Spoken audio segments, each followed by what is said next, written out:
दोस्तों, सभी का दिल से स्वागत है। यह कहानी सिर्फ डर फैलाने के लिए नहीं है, बल्कि उन सच्चाइयों को सामने लाने के लिए है जिन्हें रात की सड़कों पर चलने वाले लोग अक्सर अपने भीतर दबा कर रखते हैं। जिंदगी की भाग दौड़, घर की जिम्मेदारियां, माँ बाप की उम्मीदें, बच्चों का भविष्य और पेट की मजबूरी, इन्हीं सब के बीच जब एक ट्रक ड्राइवर स्टीयरिंग थामता है, तो वह सिर्फ गाड़ी नहीं चलाता, अपनी पूरी जिंदगी को आगे बढ़ाता है। अगर आप भी कभी रात की सुनसान सड़कों पर चले हैं, अगर आपने भी डर को दिल में दबाकर जिम्मेदारी निभाई है, तो यह कहानी आपको अपनी लगेगी। यहां ना कोई बेवजह खून खराबा है, न बनावटी डर, बस जमीन से जुड़ा सच है और एक ऐसी सीख है जो जिंदगी के हर सफर में काम आएगी। तो कहानी को अंत तक जरूर सुनिए, और अगर यह कहानी आपके दिल को छू जाए, आपको कुछ सिखा जाए या आपको अपने किसी सफर की याद दिला दे, तो सब्सक्राइब करना ना भूलें। वीडियो को लाइक करें और अपनी राय कमेंट में जरूर बताइए, क्योंकि आपकी एक सब्सक्राइब हमारी अगली कहानी की हिम्मत बनती है। जिंदगी अक्सर हमें ऐसे मोड़ों पर ले आती है जहां रास्ता सिर्फ आगे का नहीं होता, बल्कि भीतर झांकने का भी होता है। और मैंने यह बात बहुत देर से समझी। उस रात से पहले मैं बस यही सोचता था कि मेहनत करूं, ट्रक चलाऊं, घर पैसे भेजूं और सब ठीक हो जाएगा। लेकिन सच ये है कि इंसान अगर भीतर से टूटा हुआ हो, तो सबसे सीधा रास्ता भी उसे भटका सकता है। और यही सीख मेरी इस कहानी की शुरुआत है। एक ऐसी सीख जो किसी किताब से नहीं, बल्कि बिहार की एक सुनसान सड़क से मिली, जहां डर सिर्फ बाहर नहीं था, मेरे अंदर भी था। मेरा नाम रमेश प्रसाद है, उम्र 40 के आसपास, पेशे से ट्रक ड्राइवर हूं। पिछले 15 साल से स्टीयरिंग पकड़कर देश के कोने कोने में माल ढो रहा हूं। घर सीतामढ़ी के पास एक छोटे से गांव में है। वहीं बूढ़ी माँ है जिनकी आंखें अब ठीक से नहीं देख पाती, पत्नी है जो हर फोन कॉल पर चिंता छुपाकर बात करती है, और 2 बच्चे हैं जिनकी स्कूल फीस हर महीने मेरे माथे पर हथौड़े की तरह गिरती है। ऊपर से कर्ज, ट्रक मालिक का दबाव और समय पर माल पहुंचाने की मजबूरी, इन्हीं सब के बीच मेरी जिंदगी चल रही थी। उस सफर पर मेरे साथ खलासी था। नाम उसका पप्पू, उम्र कोई 25 साल, गांव का ही लड़का, सीधा सादा, भगवान में पूरा भरोसा रखने वाला। सफर शुरू करने से पहले हमेशा हनुमान चालीसा पढ़ता था और ट्रक के डैशबोर्ड पर लगी छोटी सी हनुमान जी की मूर्ति पर अगरबत्ती जलाता था। मैं भी मानता हूं भगवान को, लेकिन जिंदगी की मार ने मुझे थोड़ा खामोश कर दिया था। फिर भी जब पप्पू पूजा करता, तो मैं भी मन ही मन हाथ जोड़ लेता। उस दिन हम पटना से माल लाद कर मुजफ्फरपुर की ओर निकले थे। समय से थोड़ा लेट हो चुका था। ऊपर से मानसून का मौसम, आसमान में बादल ऐसे छाए थे जैसे किसी ने काली चादर तान दी हो। सड़क पर सन्नाटा था। मोबाइल नेटवर्क बार बार गायब हो रहा था, और मन में घर की चिंता, माँ की दवा, बच्चों की फीस और पत्नी की चुप्पी एक साथ उमड़ रही थी। पप्पू ने चुप्पी तोड़ते हुए कहा था कि भैया, आज रास्ता कुछ ज्यादा ही सुनसान लग रहा है। मैंने बस इतना कहा कि बिहार की सड़कें रात में ऐसी ही होती हैं, ध्यान से देखना और बैठे रहना। रात गहराती जा रही थी। ट्रक की हेडलाइट के सामने सड़क की पतली सी लकीर जैसे अंधेरे में घुलती जा रही थी। आसपास खेत थे या जंगल, ये साफ नहीं दिख रहा था। बस कभी कभी किसी पेड़ की परछाई अचानक सामने आ जाती और दिल एक पल को उछल जाता। मैं स्टीयरिंग पर हाथ कसकर पकड़े हुए था, क्योंकि थकान अब शरीर में उतर चुकी थी, आंखें भारी हो रही थीं। तभी पप्पू ने फिर कहा कि भैया, आगे कहीं ढाबा होगा तो चाय पी लेते हैं। मैंने हामी भर दी, क्योंकि मुझे भी लग रहा था कि अगर अभी नहीं रुके तो ध्यान भटक सकता है। कुछ दूर आगे जाने पर सच में एक ढाबे की पीली सी रोशनी दिखाई दी, लेकिन अजीब बात यह थी कि आसपास कोई और गाड़ी नहीं थी, न ट्रक, न बस, न बाइक। बस वही एक ढाबा, सड़क के किनारे, जैसे किसी ने जानबूझकर उसे अंधेरे के बीच रख दिया हो। दिल में एक हल्की सी अजीब भावना उठी, लेकिन भूख और थकान ने डर को दबा दिया। पप्पू ने उत्साह में कहा कि चलिए भैया, भगवान ने खुद इंतजाम कर दिया। मैंने ट्रक साइड में लगाया और इंजन बंद किया। ढाबे के पास पहुंचते ही मुझे कुछ अटपटा सा लगा। ढाबा पुराना था, टीन की छत, लकड़ी की बेंचें और अंदर हल्की सी पीली रोशनी, लेकिन वहां कोई आवाज नहीं थी, न बर्तन खड़कने की, न किसी के बोलने की। फिर भी एक आदमी काउंटर के पीछे खड़ा दिखाई दे रहा था, उम्र 50 के आसपास, चेहरे पर अजीब सी मुस्कान। पप्पू ने उसे आवाज दी, चाय मिलेगा क्या? उस आदमी ने बिना कुछ बोले सिर हिला दिया।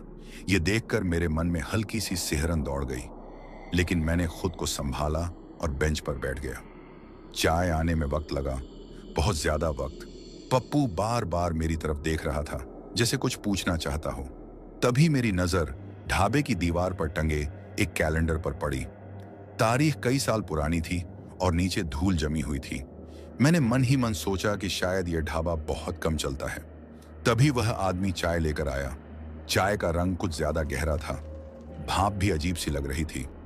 पप्पू ने कप उठाने से पहले हनुमान जी का नाम लिया। मैंने भी आदतन राम राम कहा। पहला घूंट लेते ही मुझे लगा जैसे चाय नहीं, कोई ठंडा सा एहसास गले से नीचे उतर रहा हो। दिल की धड़कन तेज हो गई। पप्पू ने भी कप नीचे रख दिया और धीमी आवाज में बोला कि भैया, चाय ठीक नहीं लग रही। मैंने उसे चुप रहने का इशारा किया, क्योंकि उस आदमी की नजर हम दोनों पर टिकी हुई थी। उसकी आंखों में कुछ ऐसा था जिसे मैं शब्दों में नहीं बांध सकता, जैसे वह हमें देख नहीं बल्कि परख रहा हो। तभी अचानक मुझे लगा कि ढाबे की रोशनी कम हो रही है, या शायद मेरी आंखें धोखा दे रही थीं। बाहर देखा तो सड़क पहले से भी ज्यादा अंधेरी लग रही थी, जैसे चारों तरफ धुंध फैल गई हो।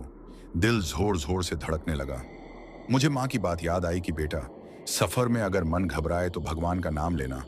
मैंने मन ही मन हनुमान चालीसा की चौपाइयां दोहरानी शुरू कर दी। पप्पू भी कुछ बुदबुदा रहा था। अचानक उस आदमी ने बहुत धीमी आवाज में कहा, यहां रुक जाओ, रात लंबी है, आगे रास्ता ठीक नहीं। उसके शब्द सुनकर मेरी रीढ़ में सिहरन दौड़ गई। मैंने तुरंत कहा कि नहीं, हमें जाना है, माल टाइम पर पहुंचाना है। वह आदमी फिर मुस्कुराया, लेकिन उस मुस्कान में कोई अपनापन नहीं था, बल्कि कुछ ऐसा था जैसे कोई हमें रोकना चाहता हो। मैंने पप्पू की तरफ देखा। उसकी हालत भी मेरी जैसी थी, पसीना माथे से बह रहा था। मैंने पैसे निकालकर काउंटर पर रख दिए और उठ खड़ा हुआ। पप्पू भी मेरे पीछे पीछे चल पड़ा। बाहर निकलते ही ऐसा लगा जैसे हवा अचानक ठंडी हो गई हो। ट्रक की तरफ बढ़ते हुए मेरे कदम भारी हो रहे थे, जैसे कोई अदृश्य बोझ पैरों को पकड़ रहा हो। मैंने पीछे मुड़कर देखा। ढाबा अब धुंध में आधा छुप चुका था और वह आदमी हमें दरवाजे से देख रहा था। उसकी आंखें अब चमक रही थीं। ट्रक में बैठते ही मैंने जल्दी से इंजन स्टार्ट किया। पप्पू ने कांपती आवाज में कहा, भैया, कुछ गलत है, चलिए यहां से जल्दी। मैंने बिना कुछ कहे गियर डाला और ट्रक आगे बढ़ा दिया, लेकिन दिल के किसी कोने में यह एहसास बैठ चुका था कि यह सिर्फ एक ढाबा नहीं था, और जो हमने देखा वह शायद शुरुआत भर थी उस छलावे की जो बिहार की इस सुनसान सड़क पर हमारा इंतजार कर रहा था। इसी एहसास के साथ ट्रक अंधेरी सड़क पर आगे बढ़ता गया और मेरे मन में यह सवाल गूंजता रहा कि क्या हम सच में वहां से निकल आए हैं, या वह भूतिया ढाबा अभी भी हमारे साथ साथ चल रहा है। ट्रक जैसे ही उस ढाबे से आगे बढ़ा, मुझे लगा मैंने सांस पहली बार ठीक से ली है, लेकिन यह राहत बहुत हल्की और बहुत छोटी थी। स्टीयरिंग पर हाथ अब भी कांप रहे थे और दिल की धड़कन कानों में गूंज रही थी। पप्पू ने पीछे मुड़कर कई बार देखा, जैसे उसे डर हो कि कहीं वह ढाबा हमारे पीछे पीछे तो नहीं आ रहा। मैंने उससे कहा कि पीछे मत देख, बस सामने देखते रहो और भगवान का नाम लेते रहो। लेकिन सच ये था कि मेरा खुद का मन भी पीछे अटका हुआ था। सड़क अब और ज्यादा सुनसान हो गई थी। हेडलाइट के बाहर कुछ भी साफ नहीं दिख रहा था, जैसे पूरा इलाका अंधेरे में डूब गया हो। मुझे यह भी याद नहीं कि आखिरी बार किसी गांव की लाइट या किसी घर की छत कब देखी थी। मोबाइल बिल्कुल काम नहीं कर रहा था। रेडियो ऑन किया तो सिर्फ सरसराहट, जैसे कोई बहुत दूर से फुसफुसा रहा हो। मैंने रेडियो बंद कर दिया, क्योंकि वह आवाज दिल को और भारी कर रही थी। पप्पू ने धीरे से कहा, भैया, वो आदमी, उसकी आंखें, कुछ ठीक नहीं था। मैंने जवाब नहीं दिया, क्योंकि अगर मैं बोलता तो शायद डर मेरे शब्दों से बाहर आ जाता। मन में घर की तस्वीरें घूमने लगी। माँ खाट पर बैठी दवा की पुड़िया गिनती हुई, पत्नी रसोई में चुपचाप काम करती हुई, बच्चों की स्कूल ड्रेस, और मुझे लगा कि अगर आज कुछ हो गया तो यह सब अधूरा रह जाएगा। यही सोचकर मैंने गाड़ी की रफ्तार थोड़ा बढ़ा दी। कुछ दूर जाने के बाद अचानक मुझे लगा जैसे सड़क वहीं की वहीं घूमकर फिर से सामने आ गई हो। वही टूटा हुआ माइलस्टोन, वही झुका हुआ पेड़, वही मोड़। दिल धक से रह गया। मैंने ब्रेक हल्का सा दबाया और ध्यान से देखा।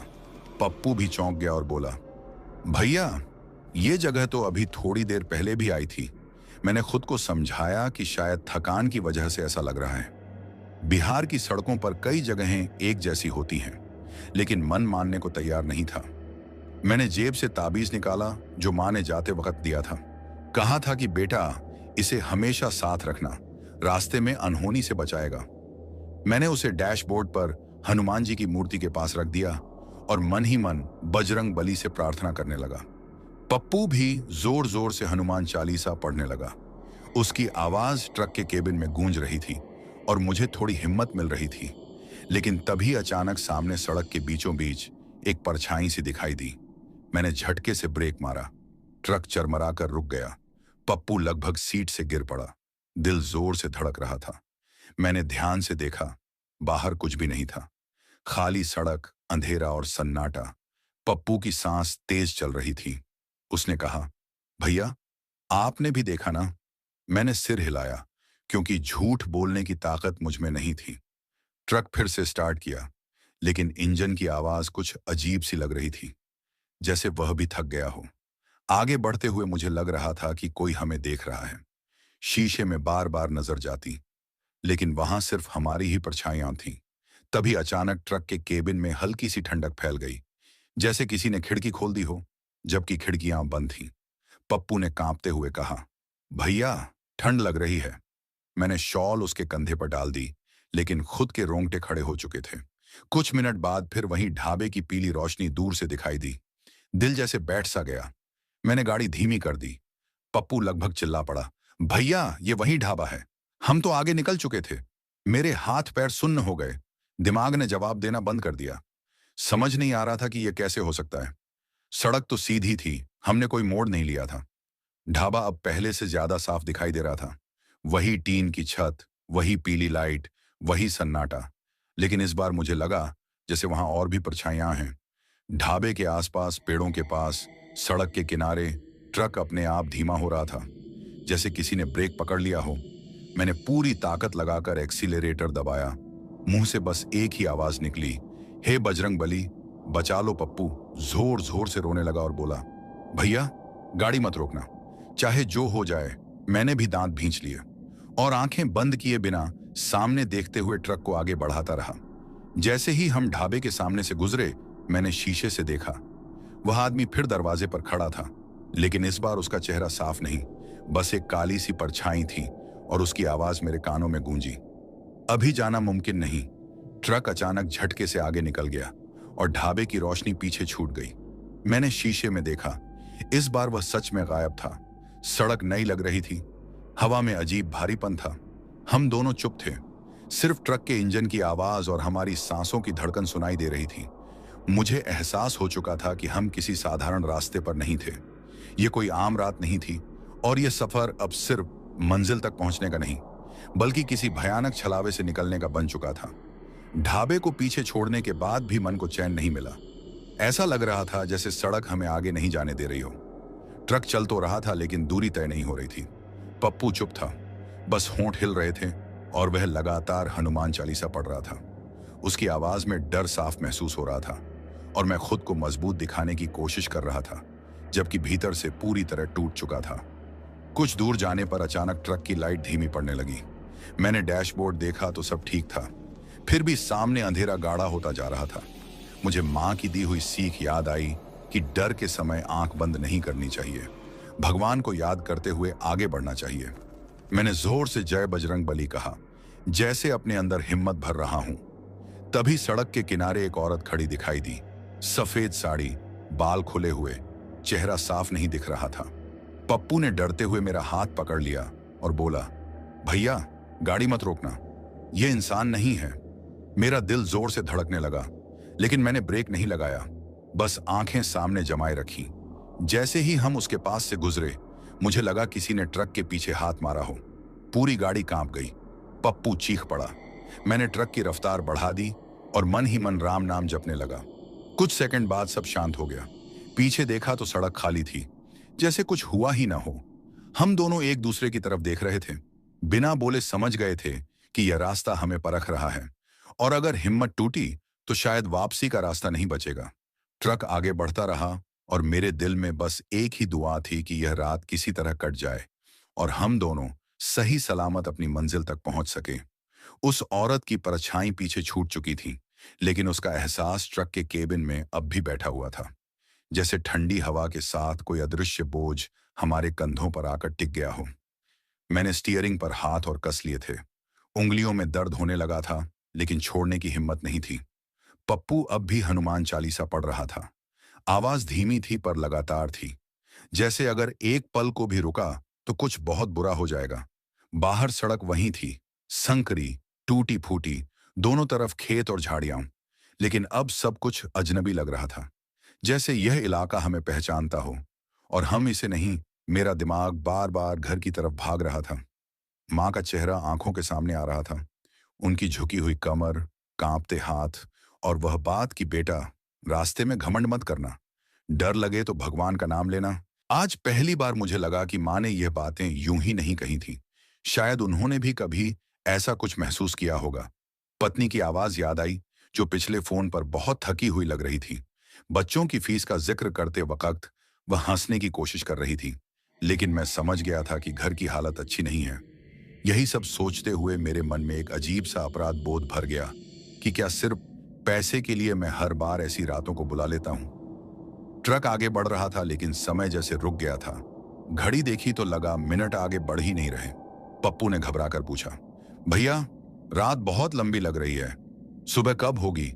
मैंने उसे ढांढस बंधाने के लिए कहा कि बस थोड़ी देर और, लेकिन खुद मेरे अंदर डर बैठा था कि कहीं यह रात कभी खत्म ही ना हो। तभी अचानक सड़क के किनारे एक टूटा हुआ मंदिर दिखाई दिया।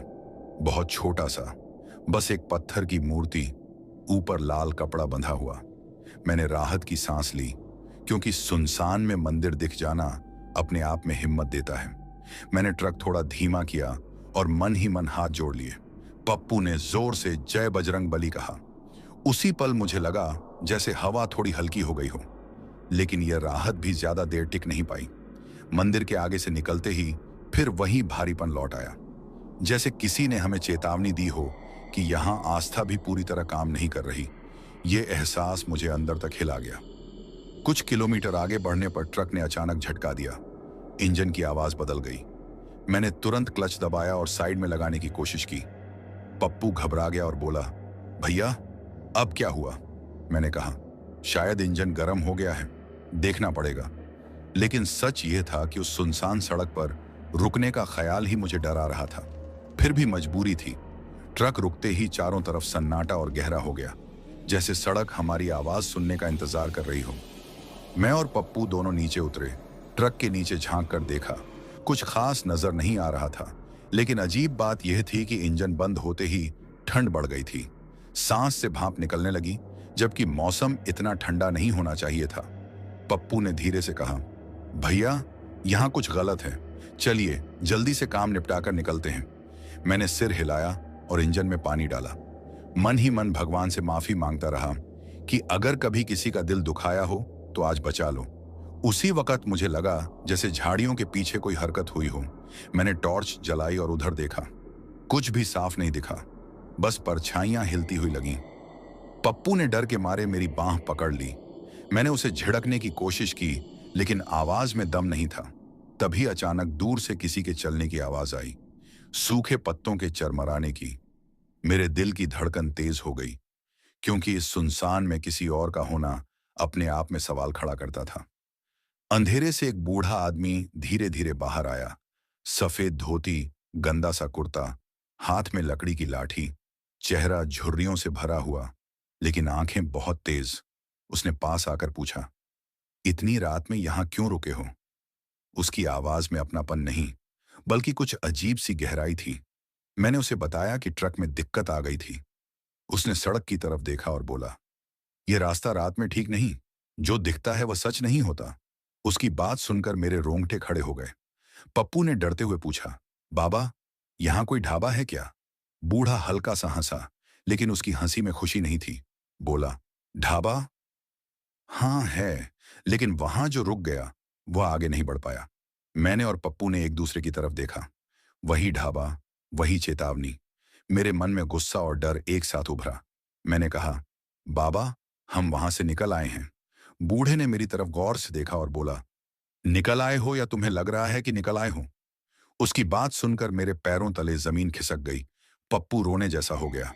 मैंने खुद को संभालते हुए पूछा, बाबा, यह सब क्या है? बूढ़ा कुछ देर चुप रहा, फिर बोला, यह सड़क बहुत पुरानी है। यहाँ लोगों का लोभ, डर और थकान सब इकट्ठा हो जाता है। जो कमजोर पड़ता है वही छलावे का शिकार होता है। भगवान का नाम ही यहाँ असली सहारा है। इतना कहकर वह धीरे धीरे अंधेरे में वापस चला गया, जैसे आया ही ना हो। मैं देर तक उसी तरफ देखता रहा, फिर पप्पू की तरफ मुड़ा। उसकी आंखों में आंसू थे। मैंने उसका कंधा थपथपाया और कहा, डर मत, हम दोनों साथ हैं, भगवान भी साथ है। ट्रक स्टार्ट किया तो इस बार इंजन बिना दिक्कत के चालू हो गया, जैसे कुछ हुआ ही ना हो। हम जल्दी से वहां से निकल पड़े। पीछे मुड़कर देखने की हिम्मत किसी में नहीं थी। आगे की सड़क अब थोड़ी साफ लग रही थी, लेकिन मन का डर अब और गहरा हो चुका था, क्योंकि यह साफ हो गया था कि जो कुछ हो रहा है वह सिर्फ आंखों का धोखा नहीं था। यह किसी पुराने छलावे की कहानी थी जिसमें हम फंस चुके थे। फिर भी मैं मन ही मन ठान चुका था कि चाहे जो हो जाए, मैं हार नहीं मानूंगा। अपने परिवार के लिए, अपने विश्वास के लिए और उस सुबह के लिए जब यह अंधेरी सड़क पीछे छूट जाएगी और हम सही सलामत अपनी मंजिल की ओर बढ़ पाएंगे। ट्रक जैसे ही उस बूढ़े के बताए रास्ते से आगे बढ़ा, मेरे मन में एक अजीब सी दोहरी भावना चल रही थी। एक तरफ डर था जो हर मोड़ पर छाती को जकड़ लेता था, और दूसरी तरफ एक जिद थी कि चाहे जो हो जाए, इस रात को हराकर ही दम लूंगा। पप्पू अब भी चुप था। उसकी आंखें खुली थीं, लेकिन जैसे वह बाहर की सड़क कम और अपने भीतर के डर को ज्यादा देख रहा हो। मैंने उससे कहा कि डर को मन में मत बैठने दे, भगवान का नाम लेते रह। उसने सिर हिलाया और फिर से हनुमान चालीसा की पंक्तियां बुदबुदाने लगा। उसकी आवाज अब पहले से थोड़ी स्थिर थी। शायद उस बूढ़े की बातों ने उसे भी एक सहारा दे दिया था। सड़क धीरे धीरे बदल रही थी। अब वह उतनी तंग नहीं लग रही थी, लेकिन अंधेरा पहले से ज्यादा गहरा था। हेडलाइट की रोशनी भी जैसे आगे जाकर घुल जाती थी। समय का कोई अंदाजा नहीं लग रहा था। घड़ी देखता तो लगता जैसे सुइयां जमी हुई हैं। मैंने सोचा कि शायद यही छलावे का सबसे बड़ा जाल है, इंसान को यह एहसास करा देना कि वह कहीं पहुंच ही नहीं रहा, ताकि हिम्मत टूट जाए। मैंने खुद से कहा कि चाहे कुछ भी दिखे, चाहे कुछ भी सुनाई दे, ट्रक नहीं रोकूंगा। कुछ देर बाद पप्पू ने धीरे से कहा, भैया, मुझे भूख लग रही है। उसकी बात सुनकर मुझे झटका सा लगा, क्योंकि ऐसी हालत में भूख का एहसास होना अजीब था, लेकिन शायद यही इंसान होने की निशानी थी। मैंने उसे बिस्कुट का पैकेट दिया जो सीट के नीचे रखा था। उसने भगवान का नाम लेकर एक बिस्कुट मुंह में डाला। उसी पल मुझे लगा जैसे ट्रक के बाहर किसी ने हंसने की आवाज की हो, बहुत हल्की, जैसे हवा के साथ आई हो। मैंने ध्यान नहीं दिया और गाड़ी चलाता रहा। अचानक सड़क के बीचों बीच एक बैलगाड़ी दिखाई दी, बिना किसी आवाज के, बस खड़ी हुई। उसमें कोई आदमी नहीं दिख रहा था। मैंने ब्रेक नहीं लगाया, बल्कि हॉर्न दिया। हॉर्न की आवाज अंधेरे में गूंजकर वापस आ गई, लेकिन बैलगाड़ी टस से मस नहीं हुई। पप्पू ने डरते हुए कहा, भैया, ये ठीक नहीं है। मैंने स्टीयरिंग थोड़ा घुमाया और उसे बगल से निकालने की कोशिश की। जैसे ही ट्रक पास से गुजरा, मेरी नजर बैलगाड़ी के पहियों पर पड़ी। वे जमीन को छू ही नहीं रहे थे। उस पल मेरे पूरे शरीर में झंझनाहट दौड़ गई, लेकिन मैंने आंखें सामने जमाए रखीं। आगे निकलते ही बैलगाड़ी गायब हो चुकी थी, जैसे कभी थी ही नहीं। पप्पू की सांस तेज चल रही थी। उसने कहा, भैया, ये सब वही छलावा है ना? मैंने सिर हिलाया और कहा, हाँ, और यही हमें तोड़ना चाहता है। बस भरोसा मत खोना, भगवान सब देख रहा है। इतना कहते हुए मुझे खुद पर भी थोड़ा भरोसा आया, क्योंकि शब्द बोलते हुए मैं पहली बार इतना डरा हुआ नहीं लग रहा था। कुछ किलोमीटर बाद फिर वही पीली सी रोशनी दूर से दिखाई दी। दिल बैठ गया।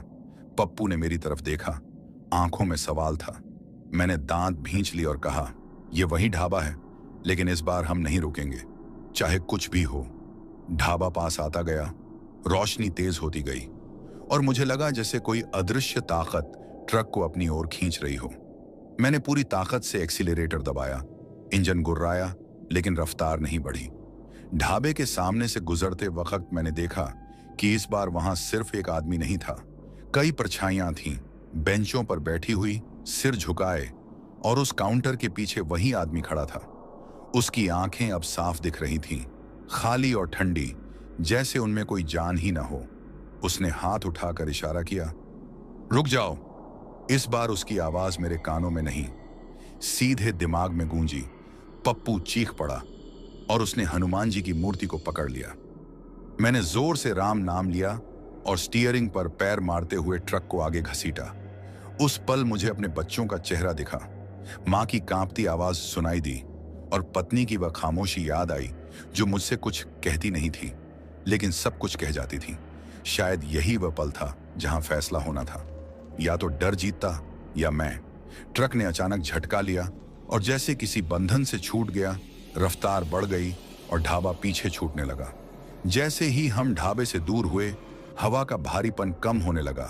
पप्पू ने रोते हुए कहा, भैया मुझे लगा आप बचेंगे नहीं।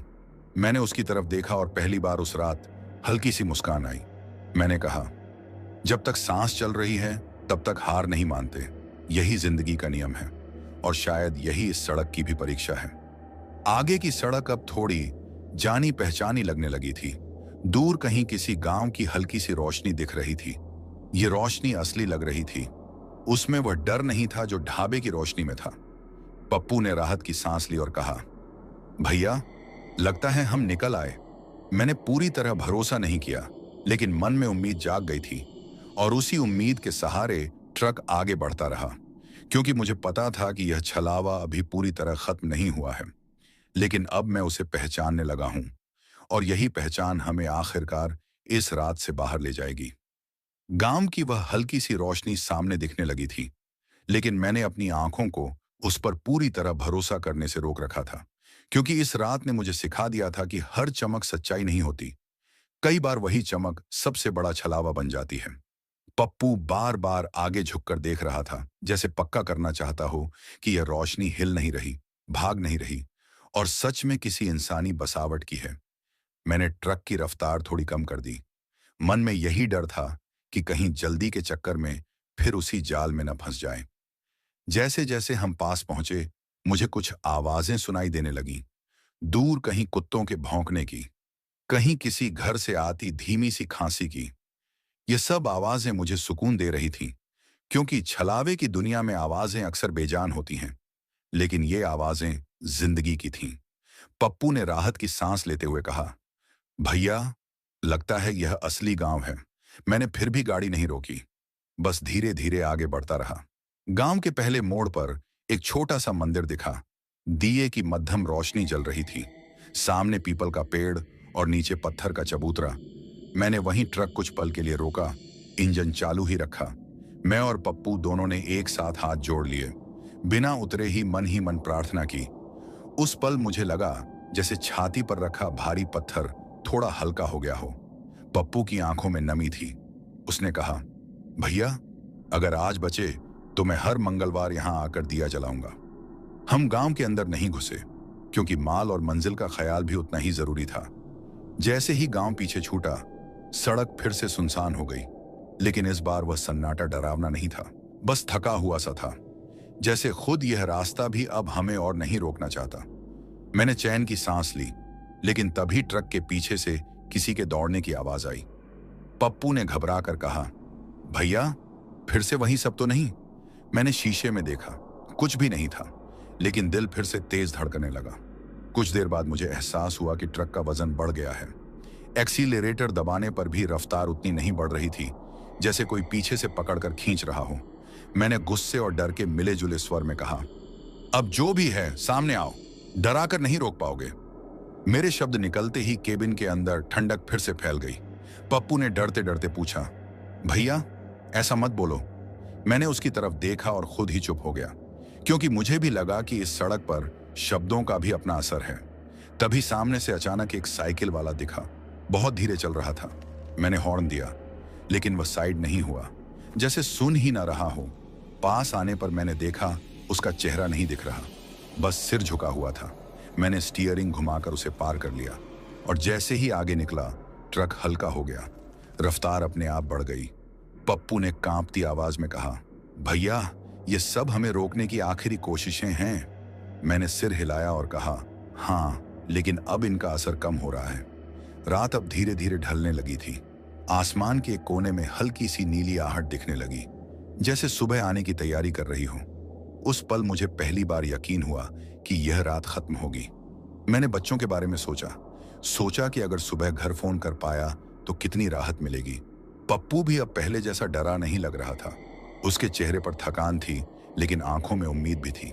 फिर भी यह रास्ता आखिरी इम्तिहान लिए बिना हमें छोड़ने वाला नहीं था। आगे एक लंबा पुल आया, नीचे गहरी खामोशी, पानी की कोई आवाज नहीं, सिर्फ अंधेरा। मैंने पुल पर कदम रखते ही भगवान का नाम लिया, क्योंकि मुझे लगा कि यही वह जगह है जहां फैसला होगा।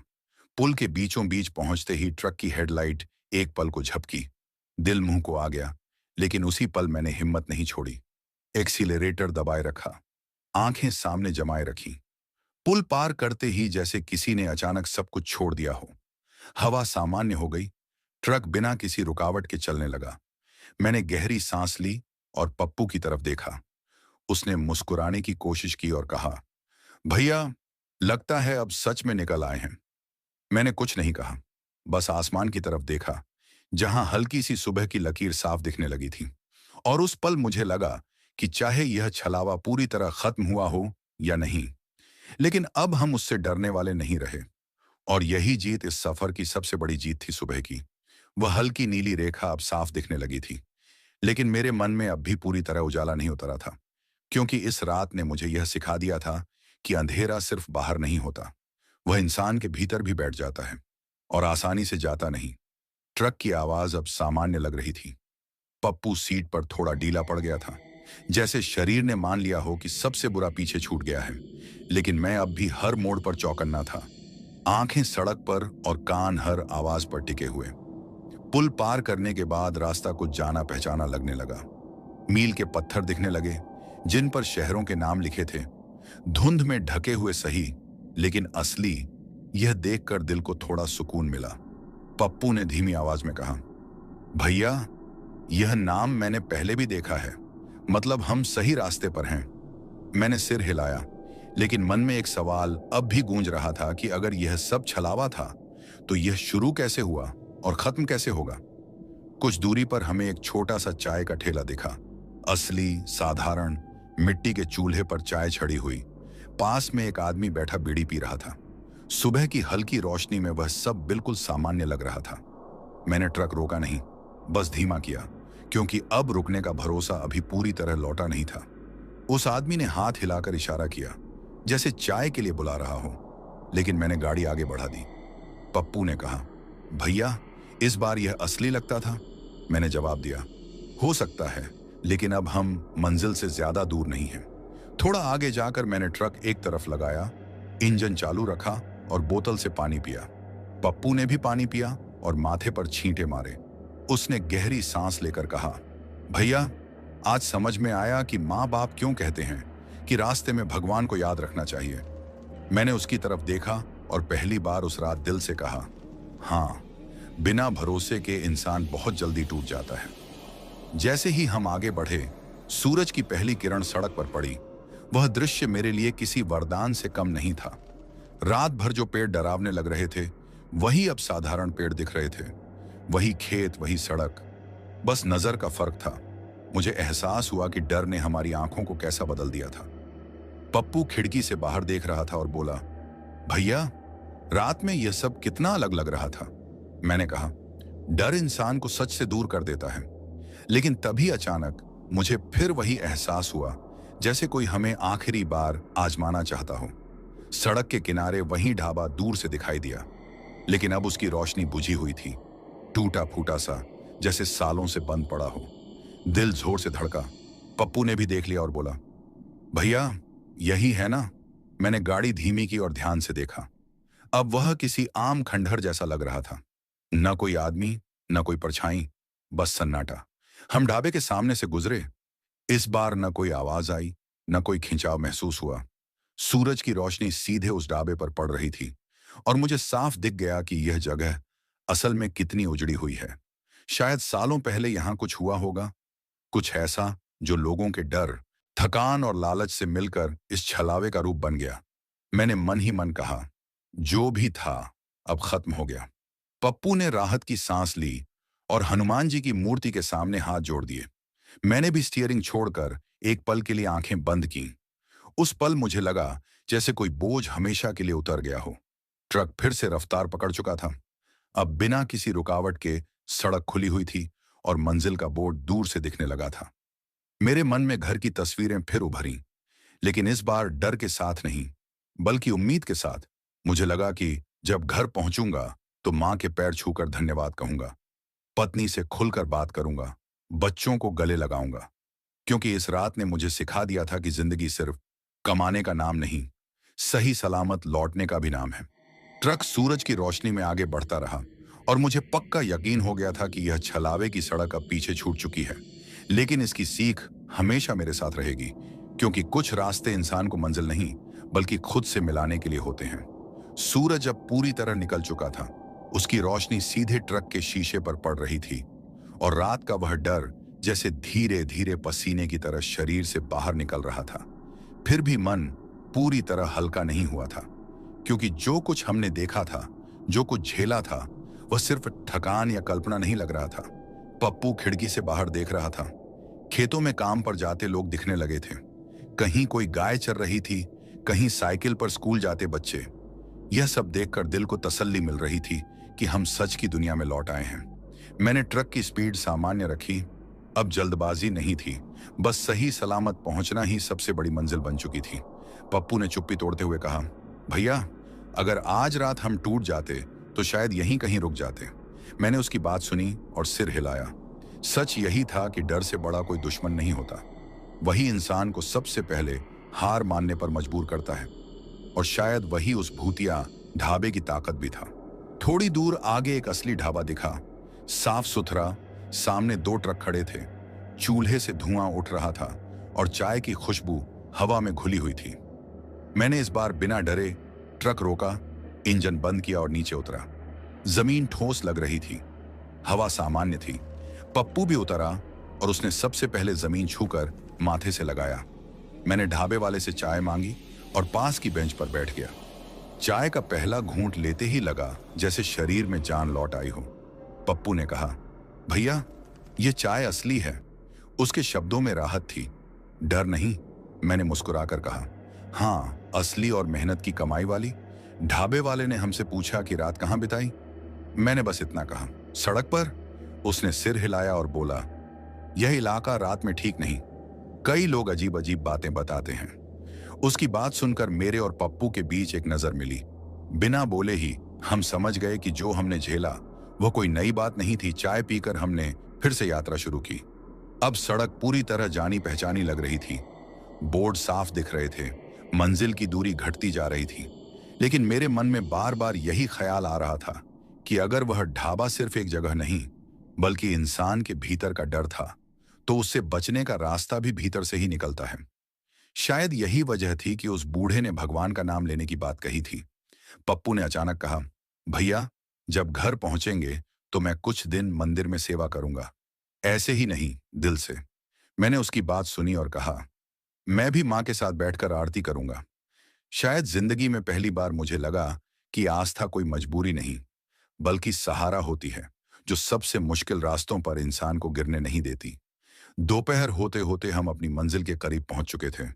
गोदाम के बाहर ट्रकों की लाइन लगी थी। शोर था, लोग थे, आवाजें थीं, और यही सब सबसे बड़ा सुकून दे रहा था। ट्रक सही सलामत खड़ा हुआ, माल उतरा, कागज पूरे हुए, और उस पल मुझे लगा जैसे एक भारी कर्ज उतर गया हो। सिर्फ पैसे का नहीं, डर का भी। पप्पू ने उतरते हुए मेरी तरफ देखा और बोला, भैया, ये सफर मैं कभी नहीं भूलूंगा। मैंने उसके कंधे पर हाथ रखा और कहा, भूलना भी मत, क्योंकि यही यादें हमें आगे की राह पर संभाल कर रखती हैं। उस पल मैं जानता था कि यह कहानी अब अपने आखिरी मोड़ की तरफ बढ़ रही है, और जो बचा है वह सिर्फ घर लौटने का रास्ता और उस सीख को साथ ले जाने का है जो बिहार की उस सुनसान सड़क ने हमें दी थी। गोदाम से निकलते वक्त दिल में अजीब सा सुकून था, ऐसा सुकून जो सिर्फ सही सलामत बच निकलने के बाद ही मिलता है। ट्रक हल्का हो चुका था, लेकिन मन में बैठा बोझ अभी पूरी तरह उतरा नहीं था। पप्पू चुपचाप सीट पर बैठा था। उसके चेहरे पर थकान थी, पर आंखों में डर नहीं बल्कि सोच थी। शायद वह भी अपने भीतर वही सवाल दोहरा रहा था जो मेरे मन में घूम रहा था कि अगर हम उस रात टूट जाते तो आज यह सुबह कभी नहीं देखते। हमने घर की तरफ का रास्ता पकड़ लिया। सड़क अब आम बिहार की सड़क जैसी लग रही थी। कहीं गड्ढे, कहीं धूल, कहीं खेतों से आती गोबर और मिट्टी की मिली-जुली खुशबू। ये सब मुझे अजीब तरह से अच्छा लग रहा था, क्योंकि यही असली जिंदगी थी। न कोई चमकदार रोशनी, न कोई खिंचाव, बस सीधी सादी सच्चाई। पप्पू ने मोबाइल ऑन किया तो इस बार नेटवर्क आ गया। उसने सबसे पहले अपनी माँ को फोन किया। कुछ नहीं बोला, बस इतना कहा कि मैं ठीक हूं, और उसकी आवाज भर्रा गई। मैंने भी घर फोन मिलाया। पत्नी ने उठाया।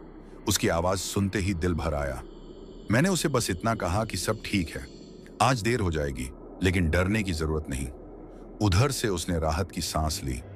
वह कुछ पूछना चाहती थी, लेकिन शायद मेरी आवाज से ही समझ गई कि ज्यादा बात ठीक नहीं। फोन काटते वक्त उसने कहा, जल्दी आना, माँ तुम्हें याद कर रही है। यह सुनकर मेरी आंखें नम हो गईं। मैंने ट्रक की स्पीड थोड़ा और संभाल ली, जैसे अब हर पल कीमती हो। रास्ते में कई बार वही रात याद आई, वही भूतिया ढाबा, वही पीली रोशनी, वही आवाजें। लेकिन दिन के उजाले में वे सब यादें थोड़ी कमजोर लग रही थीं, जैसे कोई पुराना बुरा सपना।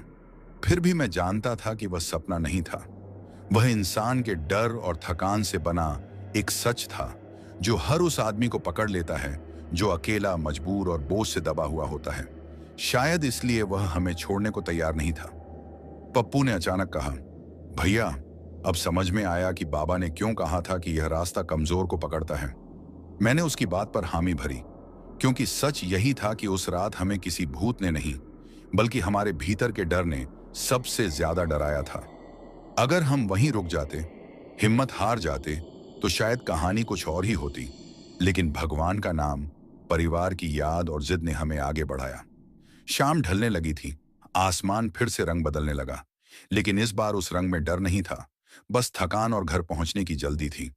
मुझे लगा जैसे यह सफर अब अपने आखिरी मोड़ पर है, एक ऐसा मोड़ जहां डर पीछे छूट जाता है और जिंदगी फिर से पटरी पर लौट आती है।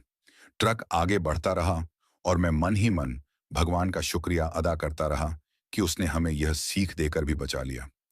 अब मुझे पता था कि एक हिस्सा अभी बाकी है, आखिरी हिस्सा, जहां यह सफर पूरी तरह खत्म होगा, जहां हम सच में अपनी मंजिल पर पहुंचेंगे और यह भयानक छलावा सिर्फ एक याद बनकर रह जाएगा।